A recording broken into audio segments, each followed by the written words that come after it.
Okay. Okay, got it. All right. Hi, everyone. Gnat, thank you very much for the invite. And Jessica, thank you for the introduction. So I gave a talk here a few months ago, and if you don't know who I am, please refer to that one so we can move straight on. Okay, so today's material, there's quite a lot of material that I want to share with you, but I'm not sure how it's going to pace. I've never presented a class like this with this material, so I'm not sure just how the speed is going to go. When we talked about this, or with Gnat previously, we talked about it being a class of interaction. So I don't know how to do that too clearly, but basically what I do plan to do is to make a statement about some things and then ask you to make your contribution. Then I'm going to do observations with explanations. And at any time you want to join in, you're most welcome, and we can turn it into a conversation if you like. So basically, what we're going to talk about today is on tree energy. So my interest is in 9-star key and also in 5 transformations, using 9-star key as a way of explaining the observations that we make with 5 transformations. So the things that I'd like to convey with you about my personal idea is this. Firstly, I used this quote when I wrote my first book on shiatsu. This is from this book, The Guiding Light of Lao Tzu. But if you're not familiar with the Tao Te Ching or the Tao Te Ching, I recommend, this is my favorite, but it's out of print. This version by Brian Brown Walker is excellent. And if you want a version that also makes some explanations, this one by Derek Lin is very good, okay? But anyway, the quote that I like here is, he says, man patterns after earth, earth patterns after heaven, heaven patterns after the Tao, and the Tao patterns after innate freedom. So if we understand our relationship with the natural world, that's the first step towards us understanding our way towards freedom. So that's the underlying idea. So for me, macrobiotics is a way towards freedom.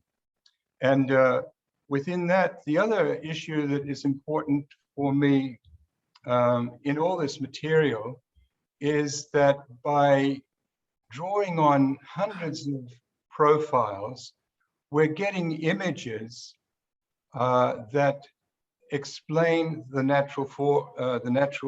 5 transformations in a practical way. So if I make an observation about a particular person, what's something that's written about them that relates to the 5 transformations, then we can start to see in a practical way a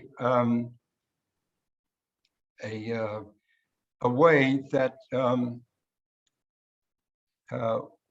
we can see an energetic pattern behind our so-called real world. So that's my personal motivation. So that I'll explain in more detail further in writing, actually. I want to use this material for a series of books, and the first book will explain that in more clarity.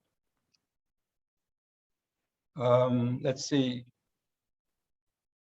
So the next point that I think is important is that what I'm going to do is break the energies down into observations, and that this approach is actually a soil transformation approach. I was born in a 5 soil year, and soil, if we take the observation of soil, breaks things down. Soil breaks things down. So you have that if something enters into the soil, over time, it breaks down into smaller and smaller components. And if we look at the stomach and the spleen, or the stomach especially, the stomach, any food that enters the stomach is broken down into smaller and smaller components so that it can be digested. So what I'm doing here is to break each phenomena down into its individual components. So this approach is in harmony with what we see here with this table of correspondences. Can we? Yes, you can see that. Where in the 5 transformations, there are all these different correspondences. So correspondences, categorizations, that kind of approach relates with soil energy. Okay. So I thought because this is springtime, if we just focus on tree energy, and before we actually go into the part about relating to the observations, I'd like to share this with you, where we have comments on 4 people that relate with trees. So the first one is about Sean Penn, actor and filmmaker. This is on a profile of him about a long time ago, over 10 years ago now. And the person who's writing this, by the way, if you're interested in this, I'm sorry, I don't recall his name right now. Anyway, here's the quote. "You have to protect your edges," Dennis Hopper said, explaining why Penn keeps so much of the world at arm's length. James Dean said to me when I was young, "The giant sequoia tree in its beginning is very small inside, but the bark is very large. The bark is a foot thick, but doesn't get bigger. The bark is there to allow the inside to grow. An actor is like that. Every time you do an emotional scene, you're exposing yourself. The second the scene's over, you have to shut it back down and put your bark back on. If you walk around without it, you're just a wounded tree. You're going to die because there's just too much stuff coming into you." Sean goes deep into his emotional inner life. He allows you to see it, then closes it back up. He has to, or he wouldn't be able to survive. Another quote is on Jimmy Carter, and it's sort of a little bit lighter in a way. The quote is, "Tight as a bark on a tree," is Carter's old friend Dot Padgett's cheerful assessment of his Depression-era frugality. Keep in mind that the people that I'm quoting were all born in a tree year. The next is the filmmaker, Katherine Bigelow. She made the films Hurt Locker and Zero Dark 30. Because she was early for our interview and already tucked into a booth, I didn't realize how tall she was until we both stood up and I watched from a rather low vantage her unfurl her slender 6-foot frame. It was like watching a time lapse of a growing tree.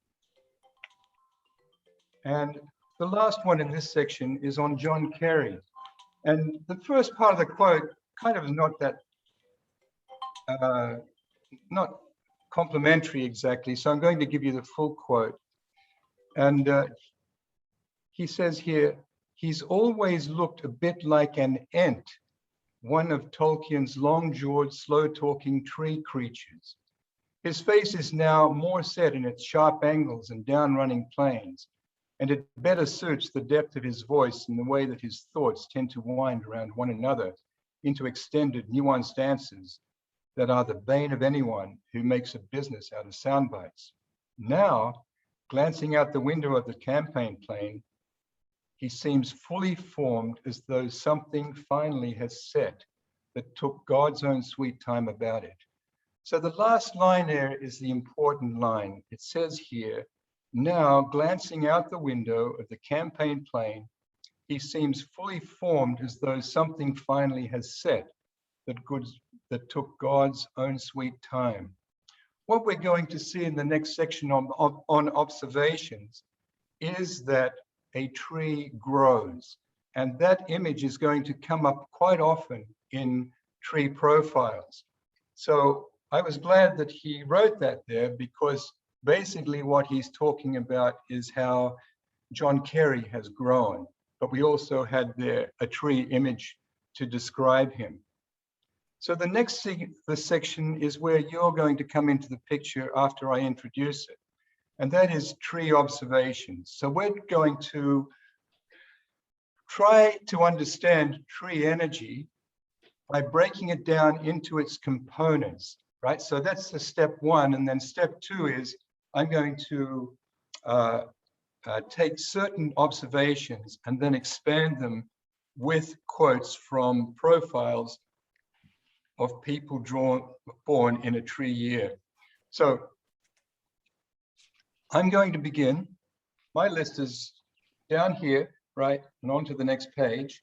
But I want to just read a few of them and then hand it over to you. And this is where you participate and contribute. If there's somebody there who wants to make a list of everything you said and then share it with you, that's great. So here are the quotes, right? You begin where the tree begins. So a tree begins life as a seed planted in soil. A tree grows. A tree grows for its lifespan in one place. A tree first establishes roots. Roots create a firm base and a channel for nourishment. A tree first breaks through the earth and into the light. A tree grows toward the sun. Overall, a tree grows slowly and can live a long time. In its youth, a tree's nature is supple and soft. A tree first develops a trunk. A trunk most often grows vertically. A trunk has a skin called bark. Multiple limbs branch off the trunk. Branches fork. Limbs are more flexible, the more so the higher the tree grows. Limbs grow at the periphery. A tree has leaves, a tree bears fruit, etc. We're down to here, okay? So now I'm going to hand it over to you, and I want you to imagine that you're looking at a tree right now, and how does it affect you? What are things about the tree that you relate with, the things that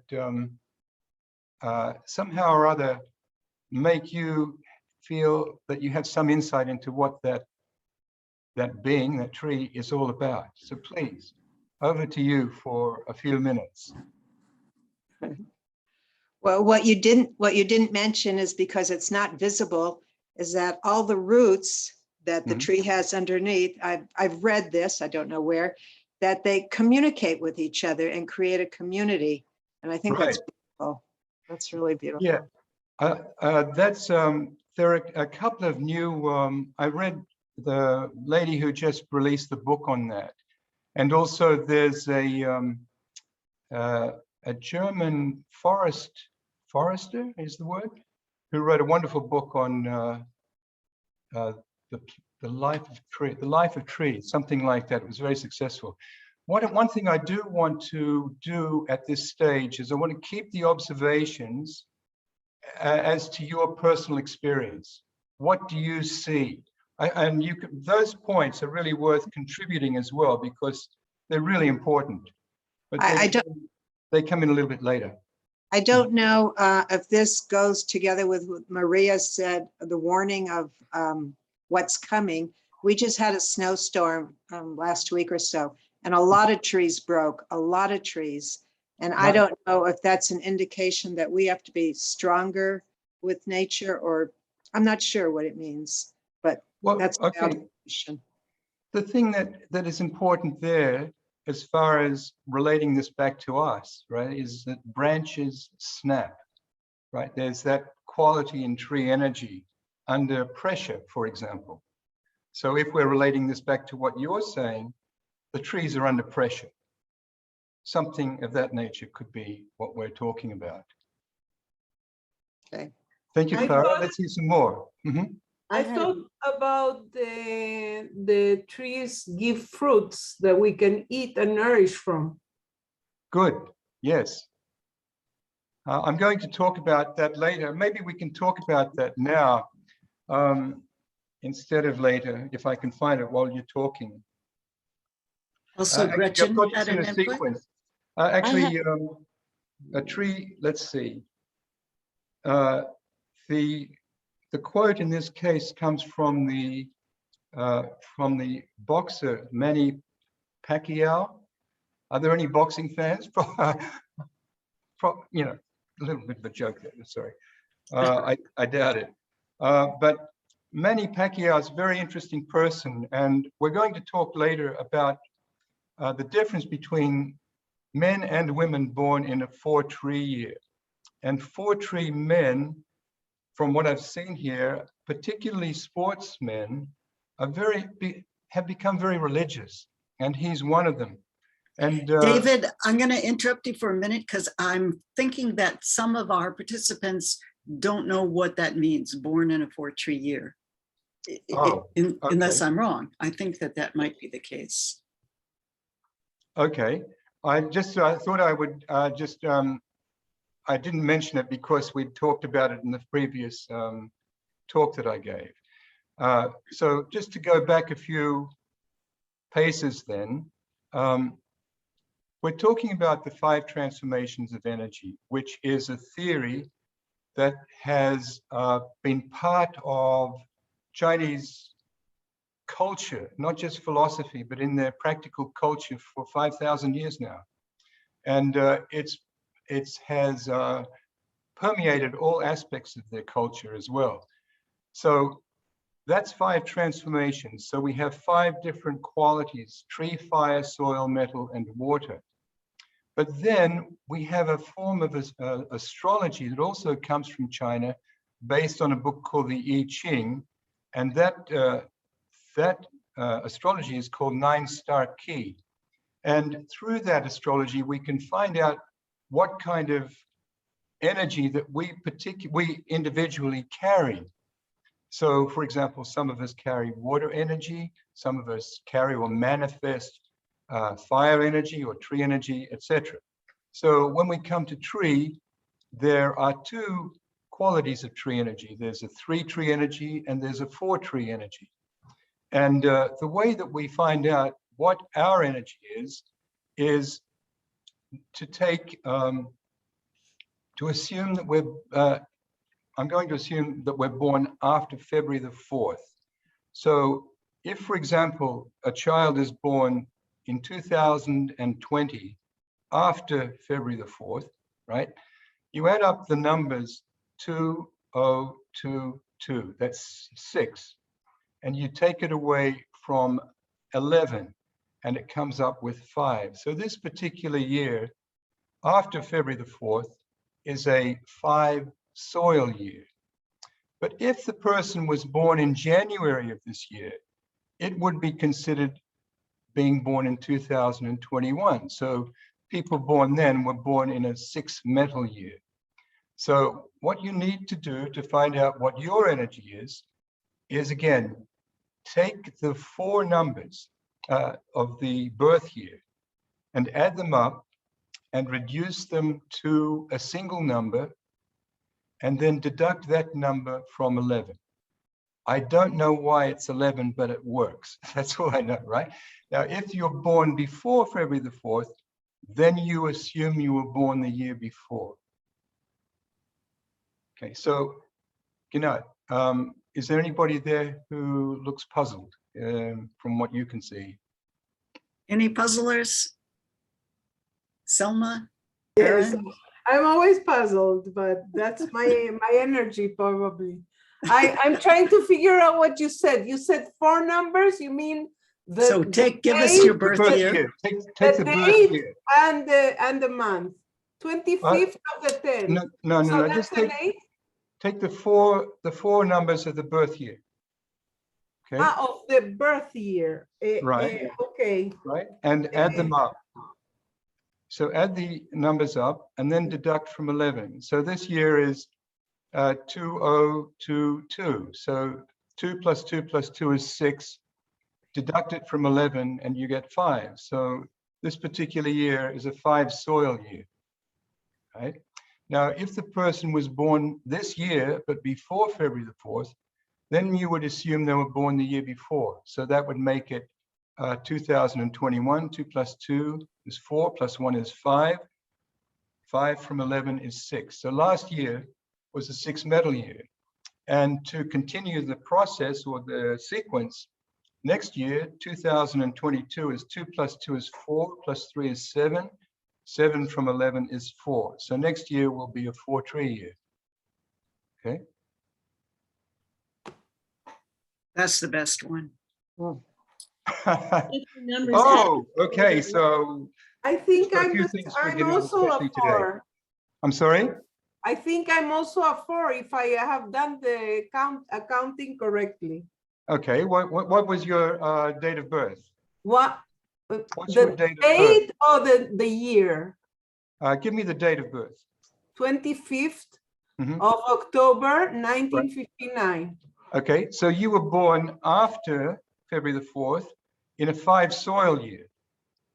You were born in a 5 soil year. What if your numbers add up to more than 11? You reduce it to one number, so it's 2. So you were born in a fire year. You were born in a 9 fire year. I don't understand No, that. I was no. born 1945. I'm sorry? 1945. Okay, but what's your whole date of birth? Oh, July 18. Okay, so you were born after February the 4th in 1945. You were born in a water year, in a 1 water year. So 9 and 1 is 10, and 4 is 14, and 5 is 19. 9 and 1 is 10. 10 from 11 is Oh, 1. I see. I see. You Yes. reduce it further. Okay. Yeah.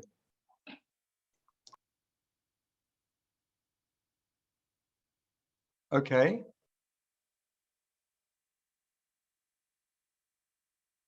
All right, how are we doing here? All right.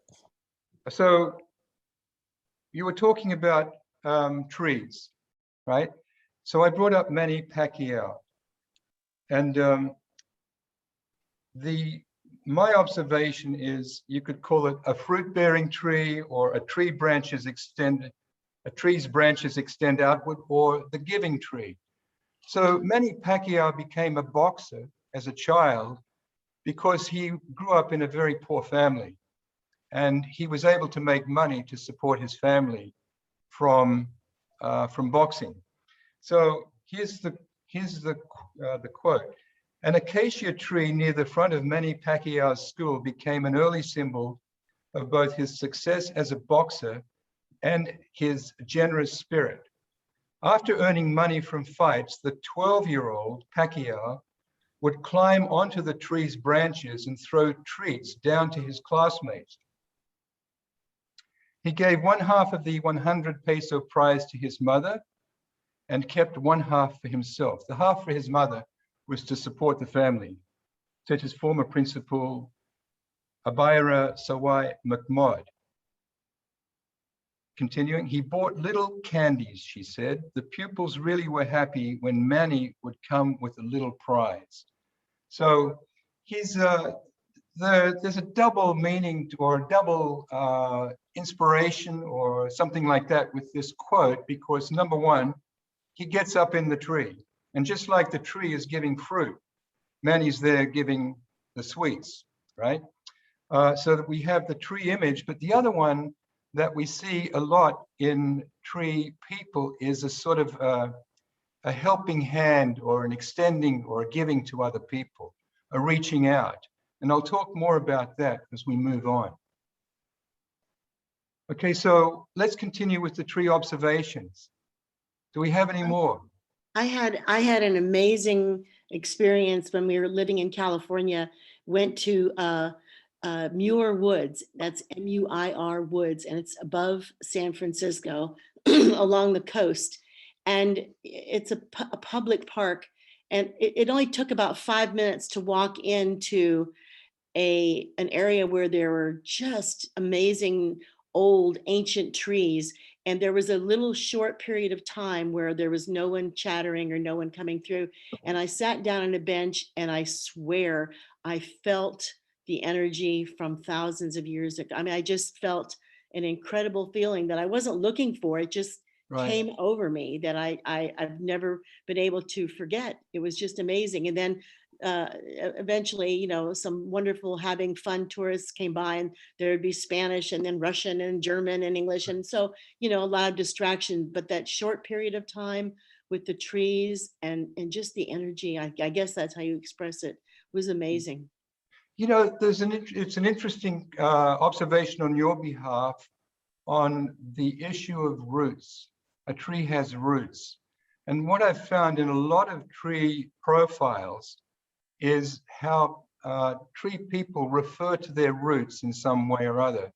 So perhaps that quality of observing a tree takes you back. I don't know, I've never heard it before, but that sort of would work with that as a quality of tree energy to me. So thank you. Okay, let's hear some more. I can share an observation. Trees provide shade, and I live in Texas in the United States, and it's really important. It's quite hot here in this summer, and we have these gorgeous live oak trees. So they're oak trees, and they're called live oak because they're always green. They have very small, sturdy leaves, and they don't shed their old leaves until the spring when the new ones are already there. So they're always green, and they always provide shade. That's excellent. Yes, I was going to mention that later, but I'll mention it now. And the observation is a tree provides shelter, right? A tree provides shelter. So then what we find within that observation regarding people is that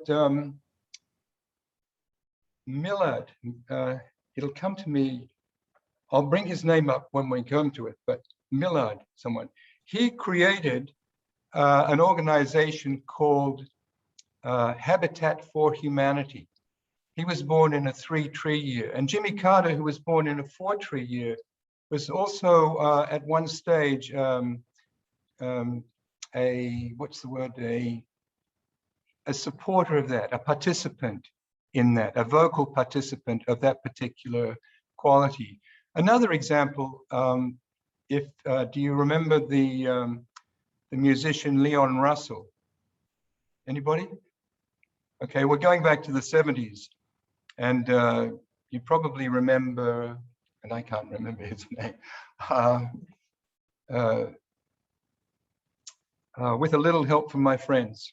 Who are we talking about? Anyway, Leon Russell was a well-known, famous musician, rock musician in the early 70s. And he and a fellow called Denny Cordell, they were both born in a tree year, Leon in a 4-tree year, Denny in a 3-tree year. Both began a record company called Shelter Records. So in different ways, you can see that quality manifesting. Okay, please. Yeah, hi. Can you hear me? Yes. Yeah, hi. So yes, I wanted to say that I noticed that the trees, not only are they helping, you know, from absorbing with the carbon dioxide or something in the atmosphere so we can breathe, but do I observe that? Now I do from learning, but I think I do. Well, observation or experience. That what Yeah. I want. Yeah. Yeah. What I wanted to say was what I wanted from people is that they don't use scientific explanations or objective ones. But if you experience the wind on your face, for example, that's something that we can relate with tree energy. So if you can repeat your experience again, please. Yeah. So my experience is that knowing that the atmosphere is warming up because the trees aren't able to absorb the carbon dioxide, I believe, in the atmosphere, Right. that we're getting warmer. So this is an experience, global warming from lack of trees. Yes, excellent. Thank you. And I did want to just say that looking at the trees when they're bare, I can feel like I am one with them because the branches look like the insides of our lungs. But again, that's from knowledge. So the branches of our lungs are similar to the trees. So, and that they also provide a home for the animals I feed in my backyard. And when a tree comes down from a neighbor, I get so sad because I know that the animals in the backyard are living there. So it's an emotional thing, the tree. So. Right. Okay. It's scary to think, I live in Kentucky in Bowling Green, and we had a tornado here on December 11th, and it decimated so many trees. And something I'm also noticing is that the city council, just sort of like, I have to assume in ignorance, allows developers that don't even live here to come in and tear down trees and all kinds of things and take up farmland and put up these high-rise apartment complexes to house the many immigrants that we accept into our city as an international refugee center, and that's lovely.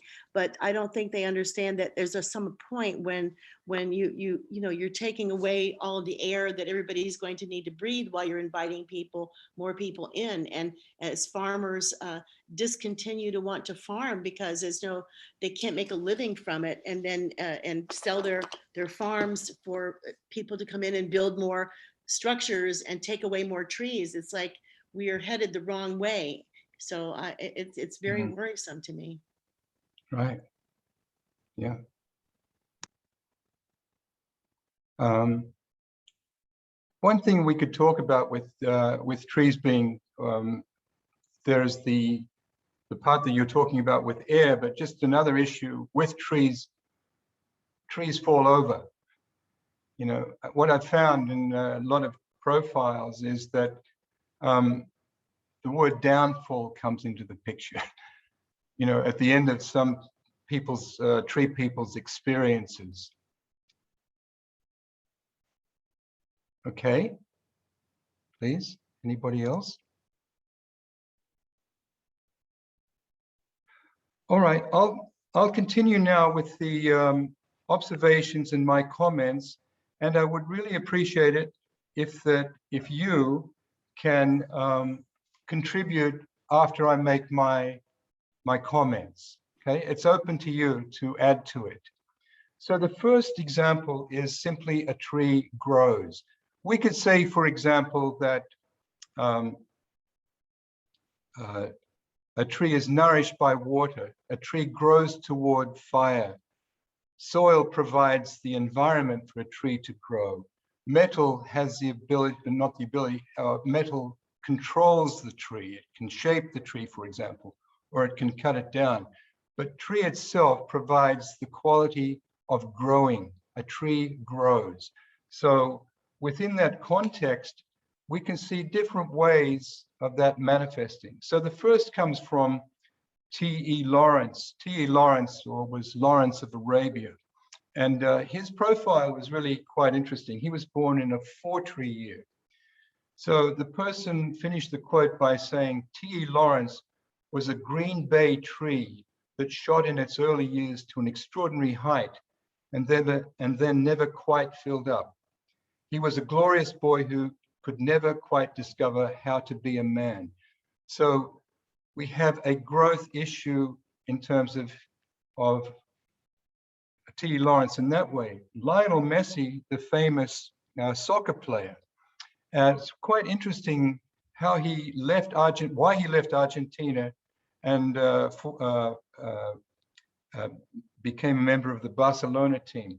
Many Argentines find it hard to relate to Messi because he has played his entire professional career abroad. The traditional trajectory of a South American football star requires him to be discovered young, then play a few years for an important domestic club, and develop an emotional connection with local fans before heading for greater glory in Europe. But although Messi was a child prodigy, he left. Already child prodigy is a growth issue, right? There's something happening early in his life. He left Argentina at 13. At that point, his talent was already undeniable. but his size was a drawback. His height was below the 3rd percentile for his age. When his parents and local club could no longer afford the $1,000 a month hormone treatment to rectify his childhood deficiency, FC Barcelona agreed to recruit him and bear the expenses. Next is Sheryl Sandberg. Sheryl Sandberg wrote the book Lean In. We're going to talk about that later, and also about her participation with Facebook. Is anybody here familiar with Sheryl Sandberg? Good. Anyone else? Okay, well, she's really a pretty significant person in contemporary life or modern times. And we'll talk a little bit about that in a minute. But here's the quote. Sheryl Sandberg's first employees, according to her family, were her siblings, David and Michelle. Initially, as a 1-year-old and 3-year-old, we were worthless and weak, they said in a toast at her wedding. But by elementary school, the person who is currently the chief operating officer of Facebook, and arguably one of the most powerful women in America, had whipped them into shape, teaching them to follow her around the house and shout, "Right," after each of her orations. Was this a game? Sort of. To the best of our knowledge, Sheryl never actually played as a child, they said. She really just organized other children's play. Sorry. In person, Sandberg does not give the impression that she's bossy. She gives the impression that she was born 43, that she was delivered preloaded with the capacity and will to order people around, but also the capacity and will to ensure that they thrive. Okay. Another fortree is Timothy Geithner. He was the treasurer in President Obama's cabinet, and we'll talk about that in a minute too. But here's the quote. The former Treasury Secretary was looking up from behind a long desk at his audience, a few dozen Harvard undergraduates, members of Larry Summers' economics course, sitting in elevated rows of chairs and staring back at him like senators at a Capitol Hill hearing. Geithner, 52, is 5'9", and here's the quote, with a naturally boyish look that he maintains in part by running 6 miles several mornings each week. He looked hardly older than the teaching assistants in the front row. So it's these sort of quotes that come up repeatedly with tree people. Next one, Aretha Franklin. She had 2 children by the age of 14, right? Right, next. Justice Ruth Bader Ginsburg turns 80 this month, and she can project the daunting stillness of a seated monarch. So even her age, her growth comes up even in her senior years. The issue of growth is involved in explaining her. So the next is, we come back to Sheryl Sandberg and someone else. The observation here is a tree grows, growing a business. And the first is on Robert Iger. So under his widely acclaimed leadership, the Burbank, California company's share price has nearly quintupled, increasing the stock market value of Disney to about $170 billion. Disney is the most successful entertainment company in modern history.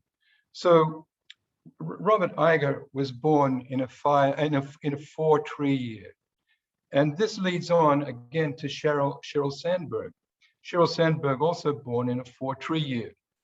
So she built the whole business part of Facebook, says Mark Zuckerberg, the social juggernaut's hoodie-wearing CEO. I didn't know anything about running a company. We knew where we wanted to get, but we were lacking someone who was a visionary at how you work at large scale. The company had about 70 million users and $150 million in revenue before she joined in 2008. Now it has 1 billion, this is 2015, by the way.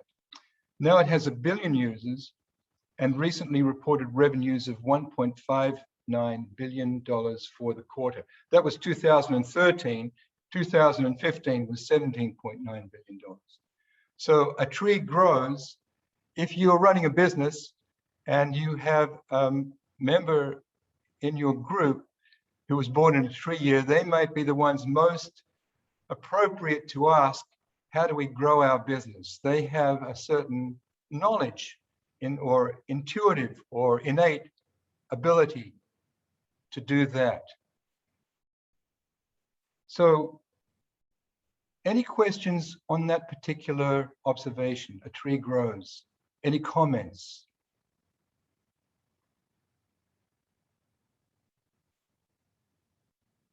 Okay, we'll go to the next one. A tree grows for its lifespan in one place, putting down roots, okay? So I'd say here, I've noticed a number of people in business who have or were with the same company for a long period of time. So the idea here I'm going to suggest is that tree people are happiest if they stay in one place and evolve with a particular, for example, with a particular company. So the example here, we begin with Robert Iger. Again, I don't know if that's how you pronounce the name. I'm sorry if it's not, but I'm going to say Iger, who was born in a 4-tree year, and Michael Eisner, also born in a 4-tree year. Both of them were the CEOs of Disney. And Eisner was the head of Disney for 21 years, and Iger for at least 15 years. And two people where you see even more of that quality one is Mary Barra. Mary Barra has worked for General Motors since the age of 18. She was born in a 3-tree year, December 24th, 1961.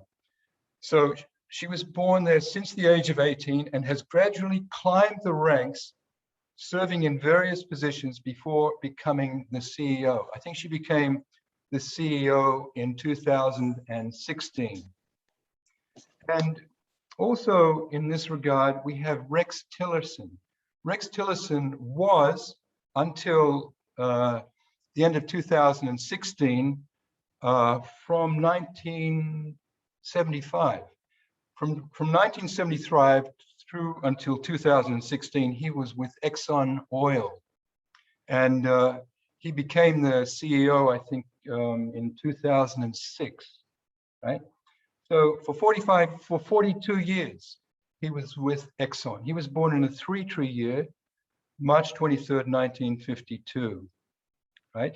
Then he was approached by Donald Trump to become a member of his cabinet, which he did for 1 year. And then he unwittingly, apparently, insulted Trump and he got fired. And in the process, he lost he lost a lot of money, although he was obviously very wealthy, but in the process, he lost a lot in that situation. So, right? Can you think of anybody who might fit into this observation, right? People who stay with the same company or business or so forth for any length of time? We have a comment here about Joe Biden, who is a 4-tree and was in the Senate for 40 years. Great, yes, right. And also someone's asking your 9-star key. 5 soil. And the reason that I'll bring that up in this case is that, as I said in the beginning, soil breaks things down. So that my approach to understanding these qualities of energy is to break down each phenomenon Right. into its parts. So in that way, we can get a better picture of what's happening. And also, for example, as I explained in the first time that I spoke, here with in September that in classical Chinese medicine, for example, the eyes correspond with the liver in classical Chinese medicine. So why do the eyes correspond with the liver, right? So if we understand that a tree grows toward light or a tree responds to light, then we can see the connection with the eyes. And in the same way, if we understand with a tree that a tree's limbs grow at the periphery, the ends, right? Then we can understand in classical Chinese medicine how the nails correspond with tree energy, right? Right? Are we, any other comments there? Yeah, I have a comment. Okay. Hi, my name is Mayor. I'm in Massachusetts. I wanted to make a comment about the yin and yang of each of these aspects, in that as a tree myself, there's a tendency to stay in a situation too long. Okay. And to the detriment of, say, my own growth. I mean, I'm not a tree. I don't have my roots established in one place. I was born in one place, and then now I'm established here at this place.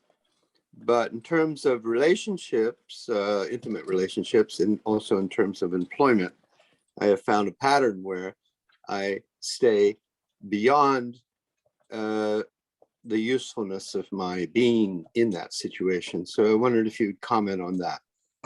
Yeah, it's interesting. I haven't come across that in any of the profiles that I've read, but what I have noticed is that there are some cases where the tree person has, in the case of President Obama, they use the term transplanted, where he was moved around, where he was forced by his situation to first live in Indonesia and then moved back to Hawaii. And I'm not sure that that's always been good. Another example, gee whiz. You know, I can't think of any offhand. I really appreciate you bringing it up, because you'll make me think later when I go through the profiles, oh, I missed that. So. Well, I don't know how this fits in exactly, but what is coming to me in the moment is the fact that, you know, we're an animal that has certain characteristics of the elements. In this case, we're talking about tree. Right. So we have to consider that fact, no matter what we're talking about, and the fact that we're human beings, that we have feet, that we move around. And how does that impact our treeness? Does it make us more stable, or could it make us wander to find our place of stability? Because we sense inside that we're not rooted, we're not grounded, but we need it. So in my thinking around Obama, for example, well, I think he finally came to find some rootedness in his power of a being. It took a little while for him. And so it might have been partly the strength of tree that motivated him through that journey. Well, in relation to that, he found his, what is the word? A place that he was really comfortable in the south of Chicago. I mean, that was like where a place that he actually apparently identified with and felt comfortable in. Yes. So, so that was moving or looking for a place to put down roots, I guess you could say, after having been moved around in his life. Yes. Another person who moved a lot, born in a tree year, is Julianne Moore. I can't remember the situation exactly, but I think she said in the article something like it didn't really affect her negatively in her case. There's one other person, I'm sorry, it escapes me right now. Very good. Thank you for sharing. No, thank you for your, thanks for your comments. Appreciate it. Okay, anybody else? Yeah, I just have one comment about John Kerry. You mentioned he's a tree. Yes. Yes. So an anatomy and physiology teacher, who's also a doctor, said he performed an operation on him because his chin group was too long. Had a certain, I don't know the name of it. Is that typical with trees? You said the limb, something about the limb. Yeah. What is classic in John Kerry's face, which you can see in Obama's face, which you can see in early photographs of Paul McCartney, is a V shape, like the classic shape, classic tree shape. If you look at like Chinese face features, the V shape, the inverted V, this shape. This is a tree shape. If the the inverted V corresponds with fire, like beginning at the jaw and coming face going this way. This is fire. Square face, soil energy. Rectangular face, metal energy. Round face, water energy. So in that case, like the extension, I don't know, but the actual overall quality or shape of the face is classic tree. Okay. Okay, any more? All right, let's move on. And the next is, a tree grows toward the sun, a tree responds to and grows toward light. And in this one, this quote comes from an article that profiles Penn's activities in Haiti following the earthquake disaster. And the significant part of this quote, there's 2 points that are important. The first part of the quote is that tree people, from what I can see, become involved in these things. Causes, or firstly, saving. To me, Jesus Christ is classic tree energy, 3 tree energy. 3 tree people are the disruptors, and he was the classic disruptor. So tree people, causes, saving, rescuing, being on a mission or a crusade, and also sacrifice. So those 6 words come up often in tree people profiles, okay? So the fact that Sean Penn became so involved in what was happening in Haiti was sort of a manifestation of his tree energy, okay? But here's the quote. I think it's a beautiful quote. And I'm going to read out what I wrote rather than talk, because I think it says it better. But here's the quote. Penn is committed to Haiti for the long haul, and he plans to return as soon as possible. Quote, there is no exit for me until there is more life than death, Penn says. I can always see light in any situation. It's just the way I'm made. I'm capable of making foolish commitments, of being a fool, but I can see the light very clearly in terms of the big picture for Haiti. It's a pretty damn distant light, but the brightness of the Haitians' eyes is enough to make you giddy, okay? So I'll break the quote down and see, so you can see, I think it's kind of significant. So I write, a beautiful quote to me, as Penn's actions clearly demonstrate most important tree principles. The first part, I can always see light in any situation. It's just the way I'm made. So my comment, in nature, we see that a tree grows toward and responds to light by telling us that he can always see the light because it's just the way I'm made. He's telling us, employing energetic imagery, that innately he carries tree energy. Next part of the quote, I can see the light very clearly in terms of the big picture for Haiti. My comments, the big picture corresponds with the light from the sun. Next, the brightness of the Haitians' eyes. This part of the quote especially interests me, particularly since the eyes correspond with tree in classical Chinese medicine. It suggests to me that in human relations, tree people, consciously or unconsciously, are looking for and drawn to the light in the person. I'll read that again because I think it's important. It suggests to me that in human relations, tree people are consciously or unconsciously looking for and drawn to the light in the person. When they see it, or in order to see it when it's missing, they extend themselves in a tree way by offering of themselves, reaching out, giving, or helping, often in terms of becoming involved, as I said here, involved in causes, saving and rescuing, of being on a mission, crusade, or quest. The expansive image of extending themselves in this way repeats the image of growth we see in a tree. This is the important part of the quote.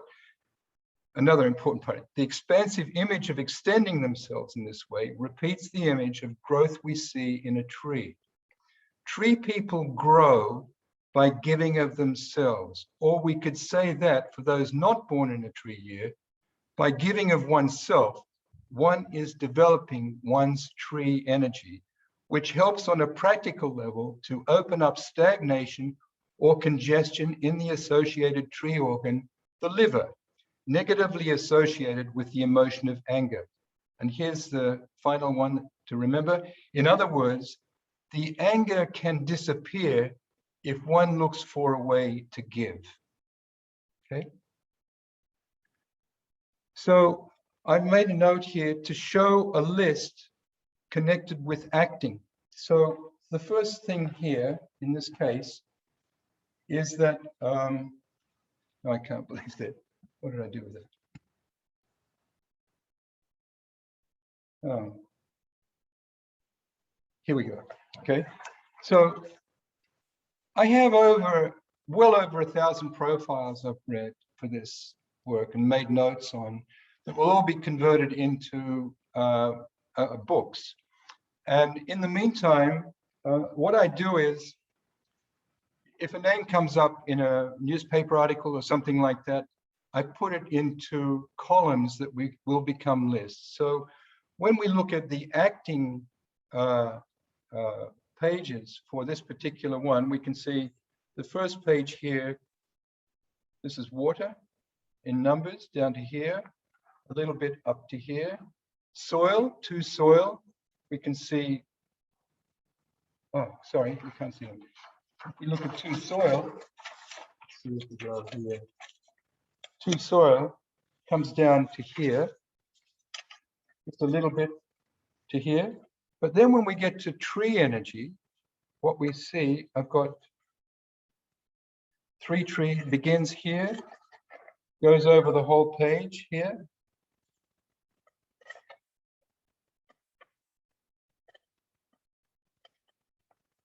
And there are 4 pages. There it is. Another page, right? And then another page, right?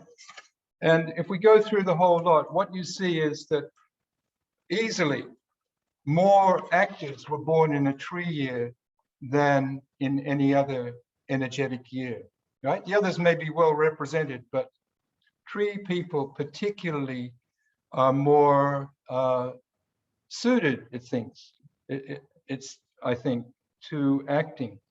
So what I wanted to show, another example of that is this one. This is food related. And in terms of food related, what we find is not tree energy that manifests the most people, but can you imagine? Anyone? Any comments? Anyway, the answer is soil energy, right? And what we find is that all the prominent first generation of macrobiotic leaders were born in soil years. For example, to soil, we have Cornelia Ihara, Tomio Kikuchi from Brazil, Michio Kushi, and Lima Osawa. when we go to And 5 Sheldon soil. Rice. Hmm? And Sheldon Yeah, Rice. okay, there we go.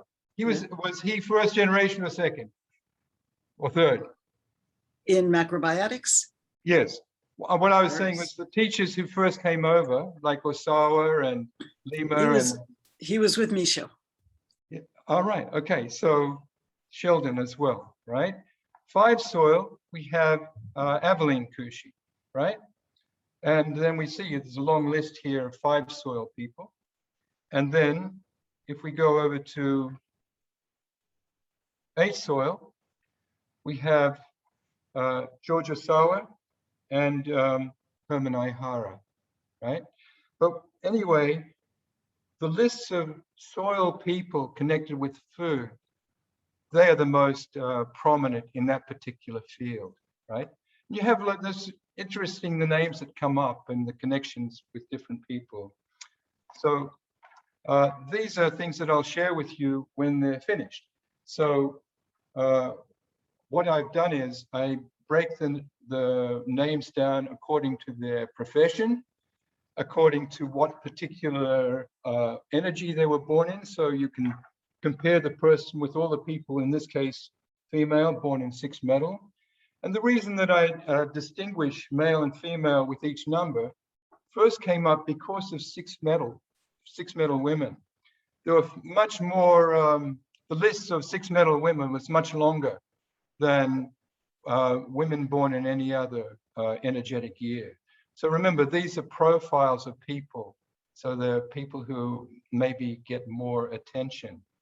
And then, so we've got their profession, their energy, and then there's another list here, and that is 108 personality types. So then I put the numbers there so you can see people who were born in the same actual month and year that you were born in. So for example, there's a skier, Eileen Gu, who is in the news right now. She was born in a 6 metal year.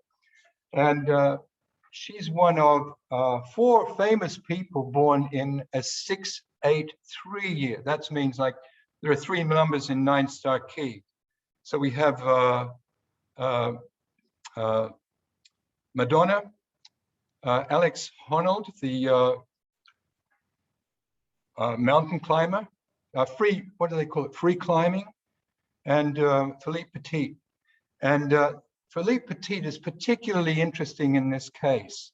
So Philippe Petit is man on a wire, the man who walked from between the Twin Towers. Are you all familiar with him, right? So the interesting part about the 3 numbers in his case, 6 metal, right, corresponds with heaven. And I have all these different examples of heavenly imagery related with 6 metal people. For example, Bruno Mars, for example, right? Bruno Mars was born Peter Hernandez, but he changed his name to Bruno Mars, right? There's a woman called Jennifer Sky, right? That wasn't her original name. And then you have Michael Jackson, born in a 6 metal year, who became famous for his moonwalk, right? So you have these sort of imageries related to heaven. So when we see that Philippe Petit is like at home up there in the clouds, right? If you imagine looking back in 1974 when he's looking up and seeing this fellow walking between these buildings, you can barely see the wire that he's walking on. But the really significant part in this particular case, and it's going to come up again with some other people later, is that the 8 soil in the middle, right? His numbers are 6, 8, and 3. So the 8 number corresponds with mountain energy, and the mountain corresponds with stillness. So when Philippe Petit walked between the Twin Towers, he didn't just walk once. He walked 8 times, right? He walked over and back, 110 stories up. I think he even lay down on the wire, you know? So he must have had extraordinary balance, extraordinary sense of balance to do that. in his case, 3 corresponds with shock, right? So Madonna is born with these numbers, 6, 8, and 3. And the 6 number in her case corresponds with the global quality. Like people born in a 6 metal have the ability for their energy to spread globally. But she likes to shock. That's 3 in her particular nature, right? So I think in Philippe Petit's case, this is kind of a shock to see this person doing these things, right? And apparently he was quite a wild character when he was young too. So this list here is bringing these numbers, these 2, into this one. So it takes me about 15 minutes to do one person in 3. So it takes time, but eventually it comes and looks like this one. So each person gets 2 lines, right? Here, this is world leaders. But the interesting one, when you put these together like this is in crime, right? I decided to do crime because of all the terrorists. I thought maybe it might be interesting to see if there's any connection, but this is not about the terrorists. 9 fire, these ones that I have marks again, there are 6 of them, they're all responsible for either assassinating or attempting to assassinate someone, right? So when you see it under the heading, like in this case, 9 fire, it becomes significant. So in that way, the list will become significant, all right? So this I brought into the picture because of acting, all right? So we go back to acting now, and we're going to look at Kirk Douglas, right? And Kirk Douglas, the comments here, one was on acting. And the first comment in this particular case was on playing Vincent van Gogh, right? He was the star of the movie Lust for Life. And Douglas says, I felt myself going over the line into the skin of Van Gogh, he wrote. Not only did I look like him, I was the same age he had been when he committed suicide. Okay, all right.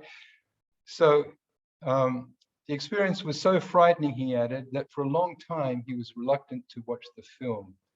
So the important part of that particular quote is that both he and Van Gogh, not only were they born in a 3 year, but they both were born with the same numbers, 3, 4, and 4. So in that sense, it was a pretty good choice in having Kirk Douglas play the part of Van Gogh in terms of giving us that quality of energy, right? And there's another quote on Douglas. All right, it'll come up later, okay? Now, a tree grows toward light, part 2, planning and strategy. In classical Chinese medicine, the planning function, the strategy function correspond with the liver, which in turn corresponds with tree. And I thought the quote on Joe Biden, who was born in a 3 year, really works well here. For all of Biden's impetuousness, however, he is also a pragmatist and one who relies to an unusual degree on a particular and particularly vivid brand of foresight. As Air Force 2 touches down at Andrews Air Force Base, Biden is musing about what it takes. Richard Ben Kramer's classic book about the 1988 campaign. He came up for each one of the characters in the book with one little thing that he said was the defining feature of who we were. Biden says, and with me, it was that I've never done anything except once in my life that I couldn't see, and then I put in brackets, in my mind beforehand. When I'd go out for a pass, I would literally picture the ball in my hands before it was thrown, right? He has this image, you know, like A tree grows toward light. In his case, he's imaging what he's going to do. When I'd go out for a pass, I would literally picture the ball in my hands before it was thrown. That's how I do things. I picture exactly what the end is going to be. There was an article on a profile on Obama called the consequentialist. And in his case, he also projected into the future. What are the consequences of my action? That's how he visualized things. To continue with this quote, though, this is where another tree issue comes in. Jumping out of a tree on top of a trolley car as a kid, I'd picture it. It wasn't just impulse. And when he said that, I started thinking to myself, well, I won't say what he said, right? But you get the picture, right? So we have a double image. We have literally a tree image again, right? In two ways. And another point here is with Yoko Ono. You know the song Imagine by John Lennon? There's a documentary on Lennon, maybe it's on Netflix, and he admits that the lyrics for that come from a book that she wrote. I forget the name of it now, but the idea of imagination, that is this vision, right, of the light, right? So she's manifesting the same idea of planning, the same image of moving towards a tree in terms of imagination, right? Yoko was born in a 4-tree year, February the 18th, 1933. So are there any comments there? Anything you'd like to contribute in that respect?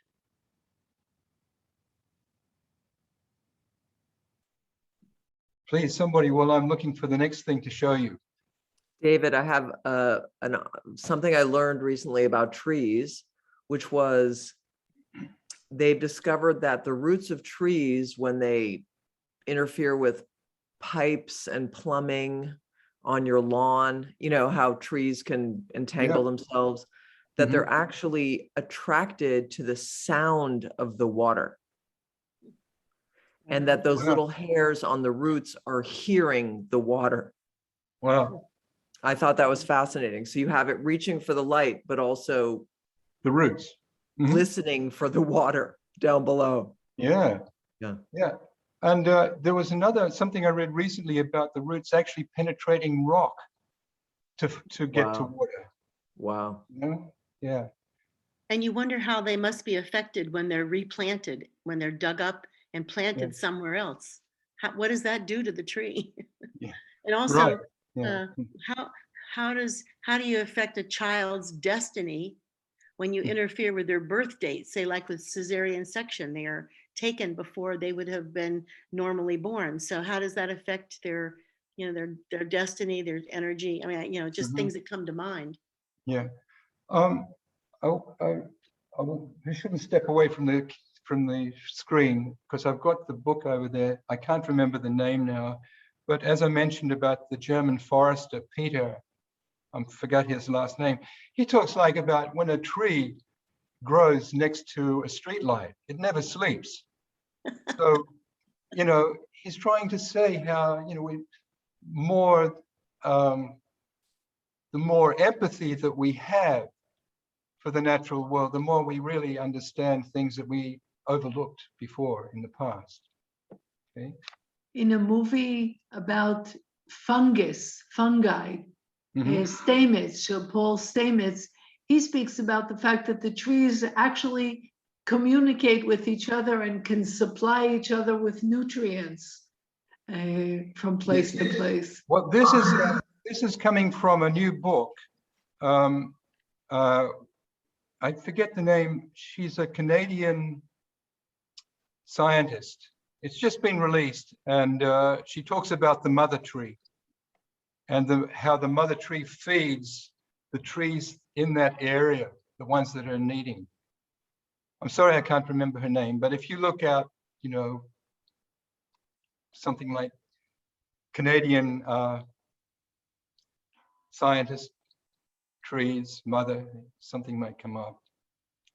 The Secret Life of Trees, right? There's a documentary Julian Nelson has just helped us say, The Secret Life of Trees, okay? All right. Any other comments? Her name is Suzanne Simard. Right, great. Can you look up, if you're doing that, on, I think it's called The Secret Life of Trees, a book by Peter. His first name's Peter. It's a German book. It's in English, but he's German, translated from the German. Okay, if somebody can find it and share it with us. David, have you ever thought about being a consultant, a casting consultant for film directors? No, I've never thought about that, ever. Well, if you would give them actors who can really get into their parts. Well, hopefully I'll write the series of books I'm planning. They'll be published and they can read it and maybe benefit from it that way. When is the first one coming out? You know, I wrote a book 30 years ago, and it took me 6 years to write it. This was when I was living in Boston. And I learned a lesson from that. Don't ever tell people you're writing a book, because they'll ask you when it's going to be published, and it keeps on going on and on. That was my personal experience, right? I know for sure that I really want to write books, and I've got a lot of information, but I don't know when they'll be out. I don't know. Will they be published in this lifetime? That I actually seriously think about that now. I work very long hours on this project, literally all day and even into the night, because I have all of these profiles. As I said, well over 1,000, and they have to be broken down into material, and then they have to be broken down into lists. C5 soil breaks down. Exactly. As long as I don't break down in the process, right? Are you a 5 soil? Yes. Are you a 5? Yes, 5 soil, yeah. I wanted to make a comment earlier. You talked about the growth of a tree, and in the area where I live, there are problems with fires, and they have decided those trees that grow fast are not good because they burn fast. They burn very quickly. So how they grow and how they burn are important factors. Yes, you know, I live in an old house. It's over 100 years old, and when we came in, it's all timber trim. Maybe you can see if I move that down there. Can you see the wood at the base there, right? And if we go, no, all of this is all timber. And it was so beautiful when I came in here, but it was old and musty, so I had to strip it back and resand it. And after I did that, I couldn't believe what beautiful timber it was. And it's all cortisone red oak. And a person who knew a lot about wood came for an appointment, and he explained to me that timber like this doesn't grow anymore because like the grain pattern is very tight. So modern way of farming trees, for example, even creates a looser grain pattern. So we're running out of time. I'll continue. And Gnat, do we have to finish at exactly 11:30? It would be good to do that. Jessica is going to lead us in chewing. So we all have to run and get our rice and then come back. And all right, well. By the way, just one thing, David, it's called The Hidden Life of Trees, What They Feel, How They Communicate, Discoveries from a Secret World by Peter Wohlleben. Great, thank you. Did you get that? Can you repeat it once more, Jessica? I'll put the link in the chat. Okay, great, thank you. All right, I've got a lot to share with you. We'll go one more. And the observation is the tree first develops a trunk. Okay, that's the observation. And when, if we go firstly to Tony Robbins, right? And if we can look at the book, can you see the book. What's it called there? Unshakable. Can you see that? This is a book that Tony wrote. Okay, so Tony was born in a 4-tree year. And if we go now, well, I was in the city taking photographs for my blog actually, but not this one. This is not good enough. But anyway, I saw this photograph here of Shirley Chisholm, right? American politician, unshakable like Shirley. Okay, so we've got two unshakables here, right? Anthony Robbins and Shirley Chisholm. And they're both born in 4-tree years. But what's interesting in this case is that their numbers are 4, 8, and 1, right? The middle number 8 is the mountain year, the still year. So if you imagine this is a person with this mountain energy, as well as this 4-tree energy, right? Now we can see why they're unshakable. Right? But if we go on to Tim Tebow is one of the sportsmen in this case that I was telling you about, who are quite devout religiously, 4-tree men, right? And his book is called Shaken, right?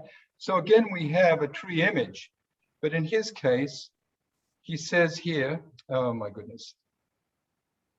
He says the subheading is Discovering Your True Identity in the Midst of Life Storms, right? Discovering your true identity in the midst of life storms. And this leads into two things. Aretha Franklin, right? And the quote is connected with her singing a song called Precious Lord, recorded live at a workshop service at New Bethel Baptist Church in Detroit. The 14-year-old Aretha Franklin, who was born in a 4-tree year, as I mentioned before, moans and shouts the stately Thomas A. Dorsey hymn with the conviction of a fierce old prayer warrior who has weathered the storms of life, right? So the last point on this is we now shift to Sheryl Sandberg. And Sheryl Sandberg, I've already explained who she was, and she wrote this book called Lean In, right? And Lean In became very successful, very popular, and her concern was that there were not enough women who were breaking the glass ceiling, right? Women in the C-suite.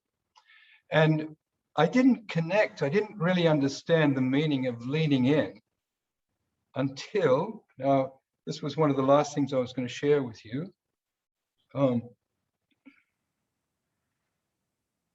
Right.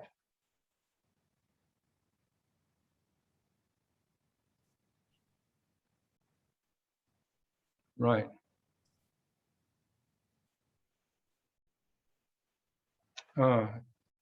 It's a shame I can't find it quickly. I'm so disappointed because it's important. Anyway, I have it here somewhere, but we're running out of time. The point was that I didn't understand what leaning in was all about. And then when Sheryl Sandberg was a student at Harvard University, her thesis advisor was Larry Summers, who was also the head of Harvard University for a period. And he's being interviewed by Fortune magazine, and he talks about leaning into the wind. And then I realized it clicked because 4-tree, the trigram related with 4-tree is called the wind or wind, right? So in her particular case, the leaning in against the wind was against, she was repeating this image of the, here it is, wind. We can look at this one right here. This one, this trigram. See the broken line at the bottom and 2 solid lines at the top. What it means is that this energy has trouble rising. So the idea is that four tree people can only go so far. And the way that the sportsmen manifest it is, it appears in terms of being quite religious. They don't aim for something. Fortree is actually like a feminine energy, not a masculine energy. So instead of going for it, they receive it, and it manifests in a more religious way. But women tend to challenge it. I've got 3 examples. I've got Sheryl Sandberg with Leaning In Against the Wind. We've got Ruth Bader Ginsburg and her connection with women's rights, and also Ayaan Hirsi Ali, and her issue was her wind, right? Because they're yang lines, they're masculine lines, the two ones above, right? These are masculine lines, this is a feminine line, right? In her case, the masculine lines were Islam, right? She's challenging Islam, right? And I guess it's a funny place to finish, but if we must finish, then that's where we're going to finish. Just to finish off, let you finish. Do you have any comments, please? That was a real treat. Great, thank you. That was terrific. That was, thank you so much, David. Okay. All right. Pleasure. One quick comment Yes. related to felling a tree. Yeah. You have to take in consideration the force of the wind that the tree has been living with. Yes. And even though it may be leaning, you actually have to cut it in the opposite direction, unless it's really, really, really leaning really far, because the force that the tree has grown with is going to express itself once the tree is starting to fall, and it'll fall back against the wind. Oh, interesting. Thank you. All right. Thank you. Hi, everyone. Thank you all. Can you hear me? Just a moment.